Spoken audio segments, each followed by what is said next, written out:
Trajetória com propósito. Talk show com Miriam Zaccarelli na internet. Uma conversa leve, recheada de conteúdo, com foco no sucesso em sua trajetória com propósito.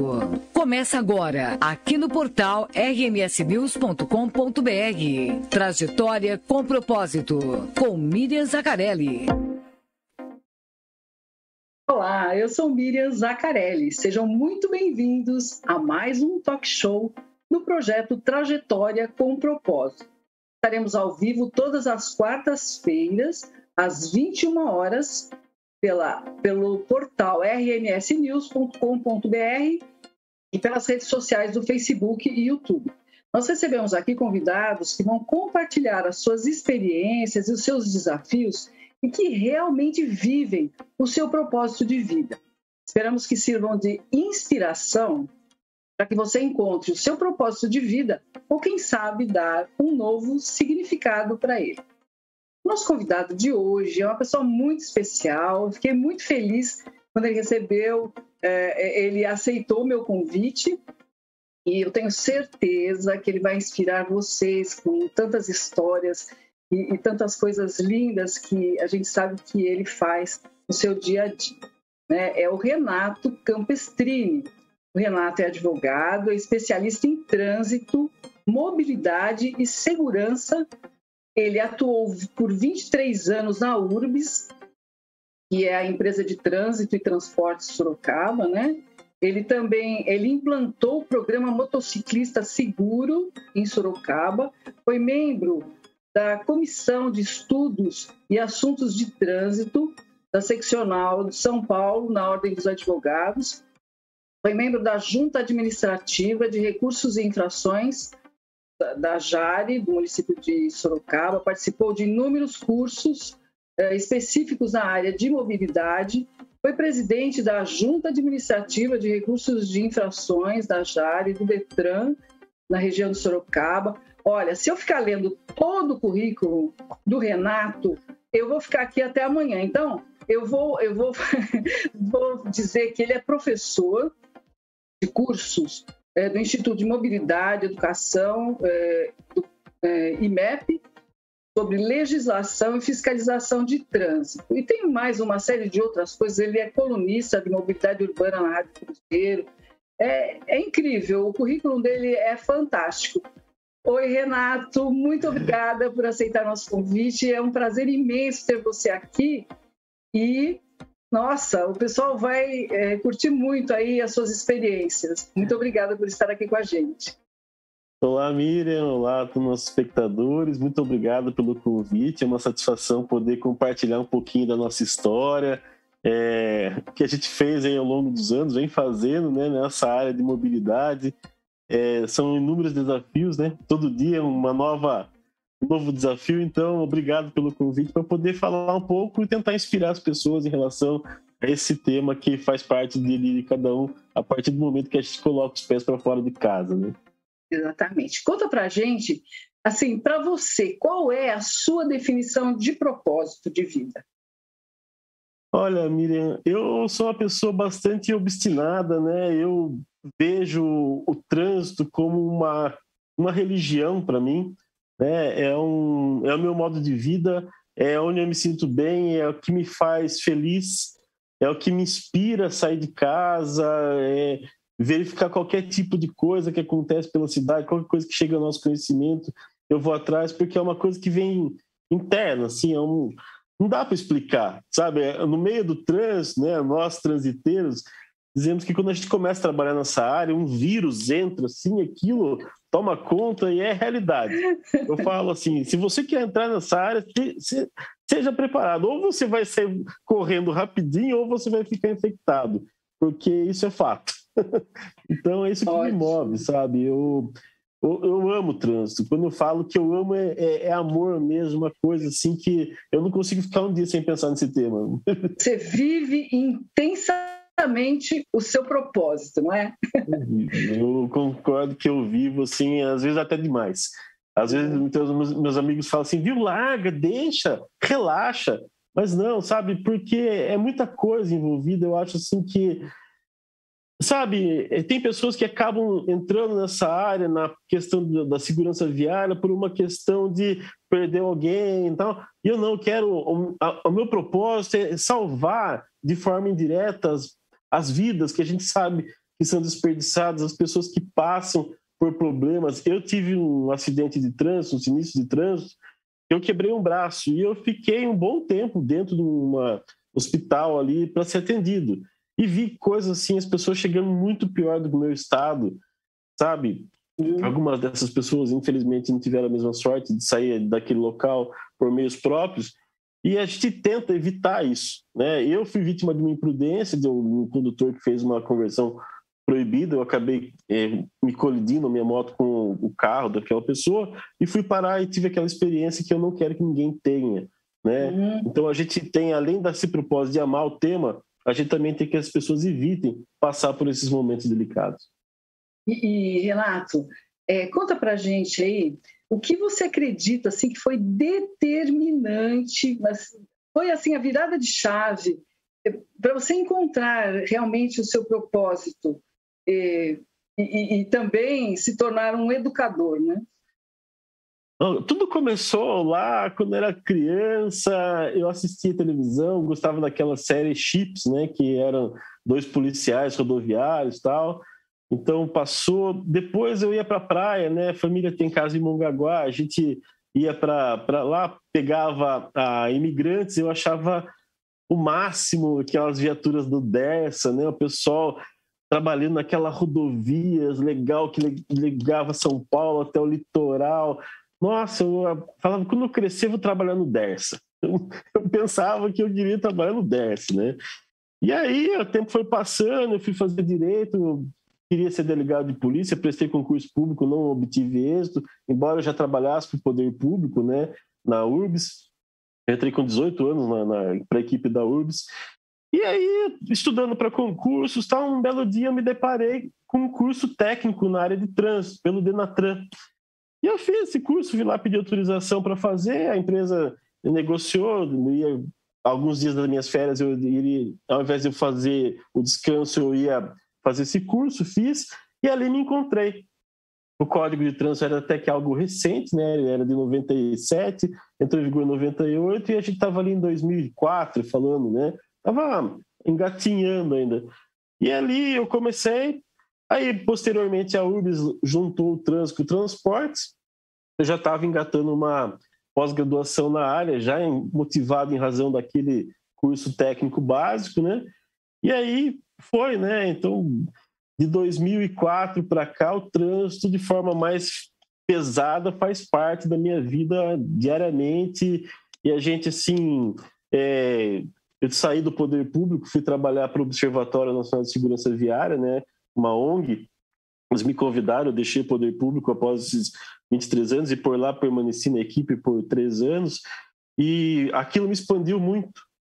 O Brasil na área de trânsito, o que é um Denatran, o que são as dificuldades do nosso país e assim, a paixão só aumentou.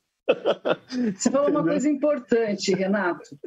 Você falou numa referência, né? Alguma coisa que inspirou você, né? Que foi uma série que era dos Chicos e tal. Mas você acha que está faltando referências para os jovens hoje?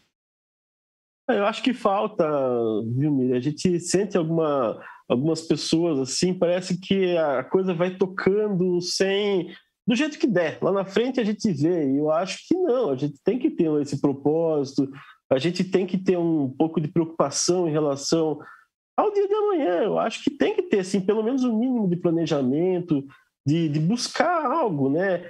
É como eu falo, né? Quem quer entrar na área de trânsito, por exemplo, não pode entrar e achar que sei o código de trânsito e boa. É todo dia estudando, é todo dia vendo o site do Denatran, Câmara dos Deputados, Senado. Então você tem que ter uma dedicação total. E às vezes eu vejo alguns amigos que vêm e falam, algumas pessoas que chegam e falam, viu, eu vou trabalhar nessa área igual você. Eu falei, esteja preparado. E logo as pessoas deixam, porque é muito tempo de dedicação, tem que ser um pouco abnegado, porque o trânsito tem bastante trabalho, mas a remuneração não é aquela que muita gente imagina, né? que dinheiro vem fácil, pelo contrário, você tem que lutar muito, né, nessa área. Então, eu acho que sim, hoje muitas referências que as pessoas têm são, com base nas redes sociais, de uma realidade que, infelizmente, não é. A gente sabe, né, um pouco mais experiente, que aquilo, muito do que se mostra, não é verdade, né? Ali tem um mundo ideal, que todo mundo gostaria de viver, mas o mundo real, de fato, ele é árduo, ele demanda você ter uma dedicação, você ter um foco para você atingir um objetivo. Eu ainda hoje falo que não atingi o objetivo meu principal ainda estou em busca dele, por isso que eu estou sempre me preparando, por isso que eu estou sempre correndo atrás disso daí e buscando inspiração naqueles exemplos, dos amigos que já chegaram, naqueles amigos que têm muito a compartilhar de histórias, né? Eu tenho a felicidade de ter como grandes amigos pessoas próximas que participaram do processo de implantação do atual CTB, que estão aí, a Maria da Penha Nobre, a Dulce Lutifala, trabalhei com o Renato Janotto também da área, o José Carlos Almeida. Se eu for citar todos aqui vai ser injusto, mas foram muitos profissionais que ajudaram a ter uma referência de como trabalhar, entendeu? Então, a gente se sente muito feliz por ter tido essa oportunidade. E a gente tenta ser para as pessoas que vêm atrás, né? A gente hoje, eu faço parte também do Fórum Paulista de Secretários, eu estou ali como coordenador técnico na área de trânsito, né? Dando o suporte para os secretários.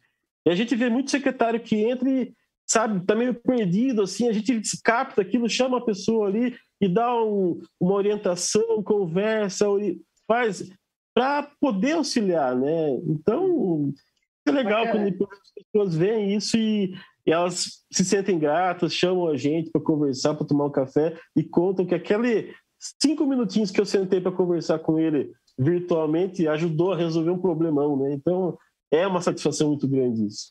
Exatamente. Duas dessas pessoas que você citou como referência, eu endosso, porque são pessoas incríveis. Eu trabalhei com eles também, tive a oportunidade, que é o Zé Carlos e o Janola. São pessoas realmente modelo, né? Eles têm conhecimento, sempre estão se atualizando. Eu acho que são ótimas referências mesmo. Junto com você também agora, né? Então, olha, a gente sabe, né, que a função de agente de trânsito ela vai muito além da fiscalização cotidiana, né? E eu sei também que você faz muitas palestras e dá os seus cursos. Como é que você, assim, direciona, né, essas orientações para que esses agentes eles estejam também preocupados com a segurança dos pedestres e dos motoristas, e não só para fiscalizar e multar e penalizar? É uma tarefa árdua sua também, né? Sim, esse ano aqui já tem bastante turmas de agentes de trânsito, formei bastante gente esse ano aqui já, tem mais pessoas pela frente ainda até, né? Atualização, na parte de formação, e assim, a primeira coisa que eu falo é, quem de vocês já foi autuado? Você sentiu que aquela autuação foi adequada? Não foi? O que você sentiu quando você foi autuado? E aí a gente começa a falar, então, agora você está do lado de dentro aqui, né? Você era pedra, agora você é a vidraça. Então, o que eu tento trabalhar sempre no processo de formação é o seguinte: seja o mais preparado possível. Você está tendo curso, tire todas as suas dúvidas, aprenda tudo que você tiver que aprender para você ir preparado para a via pública e você, no seu dia a dia, poder exercer atividade, por mais que o artigo 280 do Código, o caput, estabeleça que, constatado uma infração, lavrar-se o respectivo auto, né, que não dá, assim, para o agente de trânsito, aquela, vamos multar, não vamos multar, mas que quando ele faça aquela autuação, ele faça da melhor maneira possível. Porque o papel do agente, quando ele está trabalhando, fiscalizando, bem desempenhando a sua função, ele também está educando. Porque a multa ela tem aquele caráter de educar para que a pessoa não volte a cometer a infração, e ela é democrática, porque todos os valores arrecadados com as multas têm que voltar para o trânsito em ações de engenharia, educação e fiscalização. Então, a gente fala, pessoal, se você tem dúvida, estuda, busca informação. Se você está vendo algo perigoso, que é recorrente, anota, leva para a tua gerência, para o teu superior hierárquico, para adotar uma medida cabível. Tenta conversar com o setor de educação, de repente, desenvolver uma ação. Eu sou favorável, Miriam, assim, que sempre as ações de fiscalização sejam precedidas de ações educativas. E, se possível, que coloque a imprensa no meio, porque você mostra para a sociedade a importância daquele trabalho. Todo mundo pensa em trânsito, pensa em congestionamento, pensa em multas. Mas, na verdade, tem que pensar que são vidas que estão sendo preservadas. Então, educar é papel fundamental, né? Para quem fiscaliza, para quem trabalha. Então, esse trabalho, eu começo falando para os agentes, nos treinamentos, nas palestras, absorva o máximo de conteúdo possível. Eu não quero que você saia daqui com nenhuma dúvida. Tudo que você tiver de dúvida, até foi interessante, a última turma que eu dei aula era uma turma que era para ser 10 agentes, mas por questões judiciais acabaram sendo 2 apenas, né? Então foram aulas particulares, praticamente. Eu falei, pessoal... Tiveram sorte, né? E eles iam para o café, eles tiravam foto, traziam. Professor, como que faz? É assim. Professor, sinalização, critério. Foi super legal, porque e as notas deles foram excelentes. Na hora que eles fizeram a prova lá, não tiraram 10, né? Porque a gente tem, né? Lógico. Mas não pode dar 10, assim, né? Então, mas assim, foi super legal esse tipo. E foi bem trabalhado com eles essa questão, né? De você ter aqui também em Sorocaba, a gente formou as turmas de agente de trânsito, teve o prazer de poder formar a parte dos nossos amarelinhos, na parte de legislação de trânsito. Então, e outra coisa que eu falo sempre para eles, o Código de Trânsito, lá no inciso 1 do artigo 24, fala: cumprir para fazer cumprir. Você, como agente fiscalizador que tem o PDC, o poder da caneta, você tem que ser o exemplo. Não adianta você exigir do cidadão que ele transite de motocicleta com a viseira baixada quando você transita com o seu capacete de agente de trânsito todo levantado para cima. Então, é a famosa empatia, né? Você se colocar no lugar do outro e não só isso, mas estar do lado dele para também, exatamente o que você está falando, né? Ser o exemplo e dar o apoio, né? É o que está no código, cumprir para fazer cumprir. Então, se você está fazendo isso, eu falo, né, até em algumas provas eu coloco lá o que é essencial no artigo 24, além de... Eu quero que eles guardem essa questão do cumprir para fazer cumprir. Porque isso é para a vida, né? Não é só para o trabalho. É muito legal. Porque... E você acha, só para a gente complementar, você acha que, por exemplo, quando há propósito, tem que ter sacrifício? Quando você está assim voltado para cumprir o seu propósito, você acha que tem que ter sacrifício também? Tem sacrifício, muito sacrifício. Não cai de graça, né? Por exemplo, os cursos, o primeiro curso que eu fiz, eu abdiquei de dias de folga nas férias para poder cursar. Quando eu fiz a minha pós-graduação, era um final de semana, sábado e domingo, das 7 da manhã até as 18 horas. E a gente encerrava o dia com provas, né?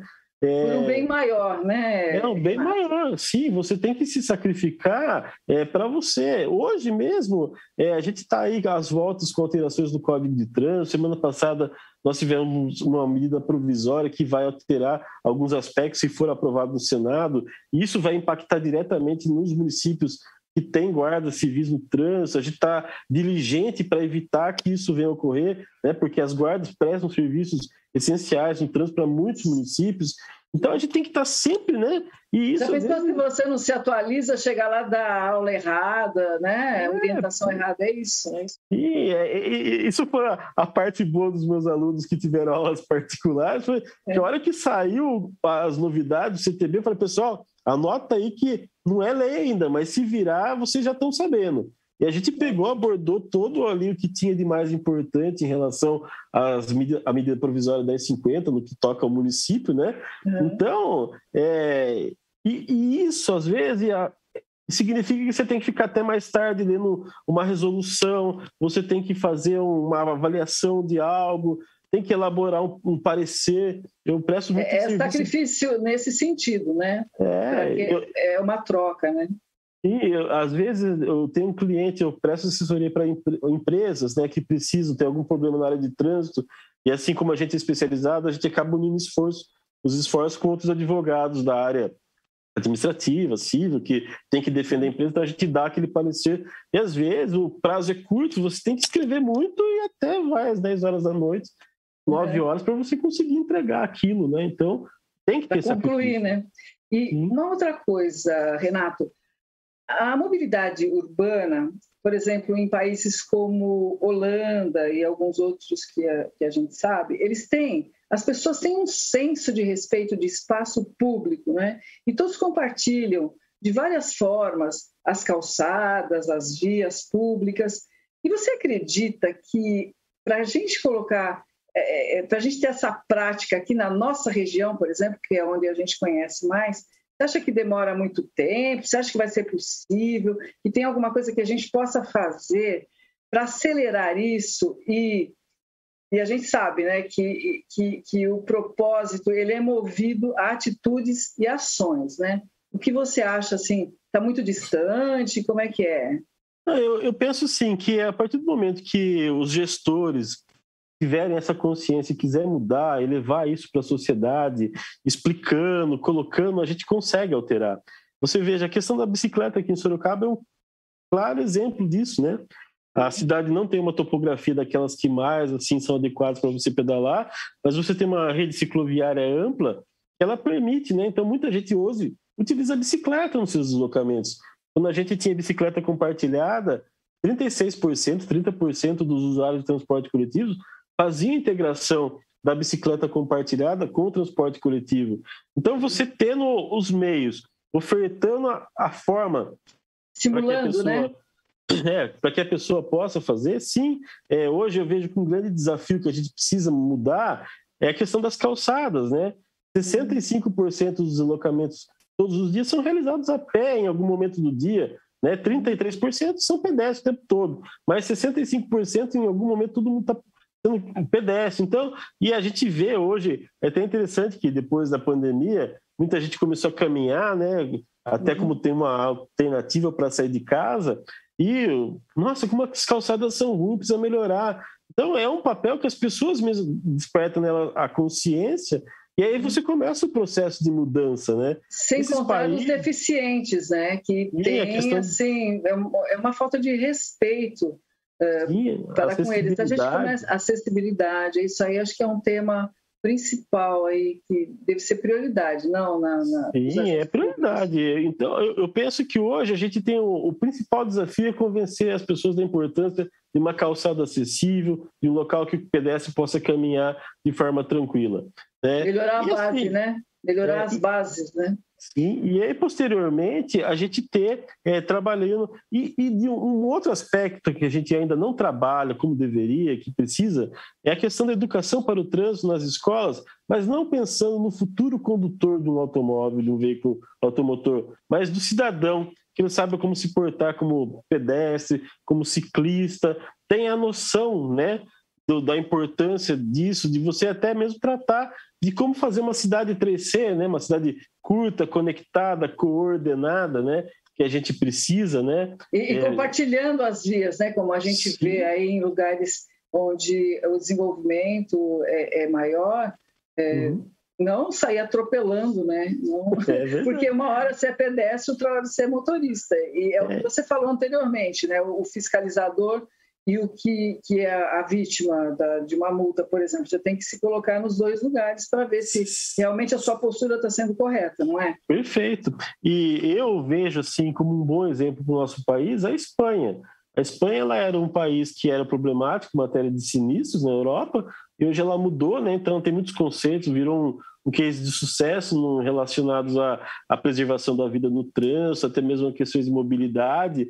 Então, a gente precisa começar em algum momento, né? E a gente sabe que, às vezes, trabalhar a questão da conscientização do trânsito demanda fiscalização. Muitos gestores não querem penalizar os seus circunscritos porque ninguém quer ser multado. Mas, às vezes, esse processo é necessário até mesmo para preservar a vida daquela pessoa, em razão de algum deslize que ela está cometendo, né? Então, é todo um processo, sabe, Miriam? Não é algo fácil que a gente faz do dia para a noite. Mas não vamos desistir. Não vamos desistir. Eu acredito que ainda a gente consegue levar isso adiante. A gente vê bons exemplos no nosso país. Fortaleza, né, conseguiu índices excelentes. Eu conheci a Escola Pública de Trânsito lá do Ceará. Tive a oportunidade de conversar com todos os educadores lá. Era uma conversa de 1 hora, nós acabamos ficando quase 3 horas falando direto.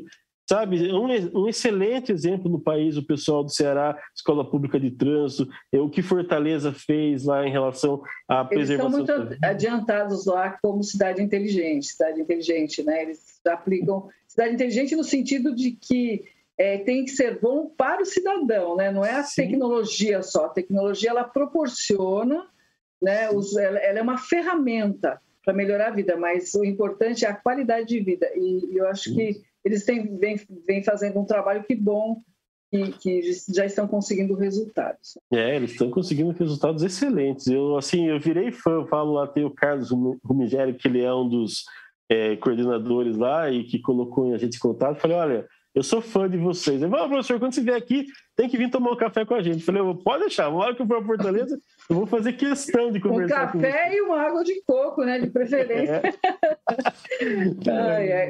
Campestrini, qual foi assim, o seu maior desafio e o que mudou na sua vida com essa passagem aí da pandemia? Para a gente que trabalha com mobilidade e nós assim exercemos atividade de forma independente, foi passar um longo período com tudo parado, né? Eu comecei 2020 com muitos trabalhos, muitas auditorias em radares, muitas propostas de aula, estava assim indo muito bem o início de 2020 e chegou em março, parou geral. Eu lembro que eu entreguei o último trabalho para o cliente no dia 16, dia 18 de março, depois eu só fui voltar a trabalhar efetivamente no mês de novembro, né? Então, parou geral. Então, agora está retomando, tem muita coisa, né? As novas administrações, esses desafios do Código de Trânsito novo, então, mas foi um período bastante difícil, né? De você ficar parado em função da pandemia, afeta todo mundo, e mesmo assim, a gente vendo, né, a ansiedade dos gestores públicos em relação à questão do transporte coletivo, que ele praticamente derreteu em função da pandemia, né?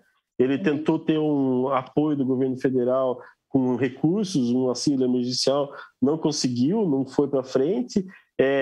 Mais de 35 empresas de ônibus fecharam as portas, né? Desemprego em muitas pessoas, e não tinha o que fazer. A gente debatendo, os secretários fazendo reuniões no Fórum Nacional, Fórum Paulista, fórum de discussões, e todo mundo tentando buscar uma alternativa para fazer a coisa funcionar, e a gente não tinha. Os que sobreviveram, né, estão aí ainda catando os pedaços, né? Sim, muita gente deixou, né? Quem estava em condições de aposentar e deixar, pendurou a chuteira, pendurou o CTB, né? Não valia a pena em alguns casos, né? Olha, Renato, como a gente sabe, né, o papo bom, assim, esse bate-papo descontraído e super interessante, passa muito rápido. O tempo passa muito rápido. E eu vou falar algumas palavras, eu gostaria só, tipo um ping-pong, que você assim, mencionasse alguma coisa, o que tem a ver com o propósito de vida, qual o relacionamento. Por exemplo, inteligência emocional. É necessário bastante, viu? Porque às vezes você é colocado em algumas sinucas de bico, assim, que você tem que se virar de algum jeito, e a gente é testado a todo momento. Integridade. É tudo, né? Você tem que ter... Eu não vejo como não ser íntegro nas suas ações, nos seus procedimentos, no trato com as pessoas, né? Acho que é tudo, né? É uma das coisas essenciais da vida. Aperfeiçoamento constante nos estudos. Para quem milita na área de direito, para quem na área de trânsito, não pode parar nunca, né? Se você parar, um mês, você já fica para trás. Então é o tempo todo, direto. Certo. E propósito social? O meu propósito social é esse de levar a informação para as pessoas, de compartilhar informações. Eu tenho um Instagram e tenho um blog, né, o Instagram Campestre de Trânsito, eu tenho meu blog lá, o Campitacos, onde eu levo informações, atendo as pessoas, todo mundo que tem dúvida, eu respondo. Ele vai, você tem que cobrar. Eu falo, não, tem coisa que a gente não tem que cobrar, tem coisa que a gente tem que ajudar. Essa questão social de você saber que o seu ambiente, você está fazendo a sua parte para poder contribuir com as pessoas. Então, eu acho que a minha parte, a minha doação acaba sendo muito nesse Instagram, nesse blog, né? O meu blog, eu estou assim com uma média de quase 15 mil acessos mês, é pouco, né? Tem blog que tem isso por dia, mas para quem trata de um tema técnico, um tema de segurança, eu considero excelente, né? Então... É excelente mesmo. Legal. Agora, eu queria que você deixasse assim, uma mensagem para as pessoas que estão nos acompanhando, os nossos seguidores. Por favor, fique à vontade. A mensagem que eu deixo é assim, acredite, né, no seu sonho. Se você ama alguma coisa, lute por ela. Às vezes você vai ficar bastante triste. Eu passo alguns momentos de assim que eu balanço bastante, é que a gente ama mesmo, né, esse tema, mas assim, às vezes as pancadas são pesadas, mas a gente não pode se deixar esmorecer. Então, a minha esposa que fala, olhe sempre para frente, né, o que passou, não lamente o que você já fez, né, então olhe sempre para frente. Então, eu acho que é essa a mensagem, olhar sempre para frente, ter sempre essa integridade, né, e ser verdadeiro nas ações. Eu acho que assim que a gente precisa muito disso, né? Hoje a gente precisa poder confiar mais nas pessoas, sabe? A gente sente uma falta assim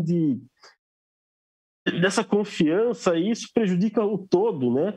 Então, seja verdadeiro, seja íntegro nas suas ações, para que você possa chegar à noite na sua casa, coloca a cabeça no travesseiro e dorme bem, dorme tranquilo. Acho que não tem sacrifício, não tem recompensa melhor nas suas ações, no seu dia a dia profissional, na sua vida, do que levar a vida com respeito, com verdade, integridade e pensando sempre no melhor para tudo. Renato Campestrini, muito, muito obrigada. Foi um prazer imenso ter você aqui. Muito obrigada pelas dicas, pelas contribuições, por dividir um pouco daquilo que você tem aí, as suas experiências e os seus desafios. Eu tenho certeza absoluta que muitas pessoas foram tocadas hoje, muita gente se inspirou com as suas histórias, os seus exemplos, e você realmente é uma referência na área e uma referência como pessoa, que eu acho que é o mais importante. Muito obrigada. Obrigado, Miriam, obrigado pelas palavras. Eu fico feliz de poder estar aqui contando um pouquinho dessas histórias. A gente, como a gente falou, se deixar a gente vai longe, né? Mas, assim, obrigado. E, assim, está à disposição, né? Quem quiser conversar, o pessoal que quiser conhecer um pouco do trabalho, que quiser saber um pouco, alguma coisa a respeito de trânsito, entra aí no Instagram, Campestrini Trânsito. Tem sempre novidades ali, eu estou à disposição. E obrigado. Fiquei muito feliz de poder compartilhar desses momentos com você, com a sua audiência e com todo mundo que está. Obrigado. Obrigada a você. Pessoal, eu quero também agradecer a contribuição da equipe da RMS News, do espaço do professor Cris, que é o mestre de voz. E lembrem-se, todas as quartas-feiras, às 21 horas, pelo portal rmsnews.com.br, nós estaremos aqui ao vivo para compartilhar com vocês as experiências de pessoas que realmente vivem o seu propósito. Se você gostou, curta e compartilhe. Até lá! O portal rmsnews.com.br apresentou Trajetória com Propósito, talk show com Miriam Zaccarelli na internet. Disponível nas redes sociais, YouTube e Facebook, do portal rmsnews.com.br. Também em podcast no Spotify e Google Podcast. Trajetória com Propósito.